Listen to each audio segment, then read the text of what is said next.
10 વર્ષ જૂના બ્રોકર જેટલા પૈસા નથી બનાવતા એ હમણાં 1 વર્ષ પહેલાં આવેલા બ્રોકરો એમના કરતાં પણ વધારે પૈસા બનાવે છે. છેલ્લા 5 વર્ષની અંદર 45થી વધુ બ્રોકર સાથે એઝ અ માર્કેટિંગ એજન્સી કામ કરીને અમને ખબર પડી કે આ વસ્તુ કરવાથી એઝ અ બિંગ બ્રોકર તમે માર્કેટમાં બહુ સારી રીતે ગ્રો કરી શકો છો. સૌથી પહેલી વસ્તુ, બ્રોકરની એડવાઇઝર બનો. બ્રોકર છે ને પ્રોપર્ટી સેલ કરે છે, પણ એડવાઇઝર ફ્યુચર સેલ કરે છે. અને બીજી ખાસ વસ્તુ એ છે કે જે વસ્તુ ઓનલાઈન અવેલેબલ નથી એ તમને ઓફલાઈન ખબર હોવી જોઈએ. જે આજે પ્રોપર્ટી તો ઓનલાઈન પણ મળી જાય છે, લેકિન એવી 5 વસ્તુ છે જે આજે ઓફલાઈન જ તમને ખબર પડી શકશે. સૌથી પહેલી વસ્તુ, જે એરિયામાં તમે પ્રોપર્ટી વેચો છો એ એરિયાનો અને પ્રોપર્ટીનો નેક્સ્ટ 5 વર્ષની અંદર અપ્રિશિએશન પર્સન્ટેજમાં શું છે, જે પહેલાં 5 વર્ષ કેવી અપ્રિશિએશન રહી છે અને નેક્સ્ટ 5 વર્ષમાં કેવી થવાની છે વેલ્યુની અંદર.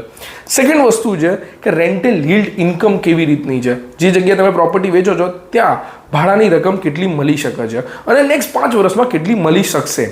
ત્રીજી વસ્તુ છે નિયર બાય 5 કિલોમીટરના રેડિયસની અંદર ગવર્મેન્ટના ઇનિશિયેટિવ અને ગવર્મેન્ટનું ઇન્વેસ્ટમેન્ટ. કેમ કે જ્યાં ગવર્મેન્ટ પૈસા નાખે છે ત્યાં ઇન્વેસ્ટર હંમેશા ઇન્ટરેસ્ટેડ હોય છે. ચોથી વસ્તુ, ફેસિલિટીઝ નિયર બાય 2 કિલોમીટર્સની અંદર, કે ભાઈ હોસ્પિટલ, મેટ્રો કે સ્કૂલ, જે જગ્યાએ પ્રોપર્ટી વેચો છો એના 2 કિલોમીટરની અંદર શું શું અવેલેબલ છે. અને પાંચમી વસ્તુ, ઇન્વેસ્ટર એક્ઝિટ સ્ટ્રેટેજી પ્લાન, કે 5 વર્ષ કે 10 વર્ષ રહીને ઇન્વેસ્ટરને જ્યારે એક્ઝિટ લેવું છે તો તમે શું સપોર્ટ કરશો અને કઈ રીતે એને એક્ઝિટ લેવામાં હેલ્પ કરશો. અગર આ 5 વસ્તુ તમે એઝ અ બિંગ બ્રોકર કે એડવાઇઝર સામેવાળા માણસને સમજાવશો તો ડેફિનેટલી તમારી જોડેથી પ્રોપર્ટી પરચેસ કરશે. આના સિવાય બી બ્રોકર માટે અમે બીજા વિડીયો બનાવવાના છીએ, તો અમારા પેજને જરૂર ફોલો કરી દેજો અને આવી જ રીતે કન્ટેન્ટ જાણવા માટે અમને ફોલો કરી દો.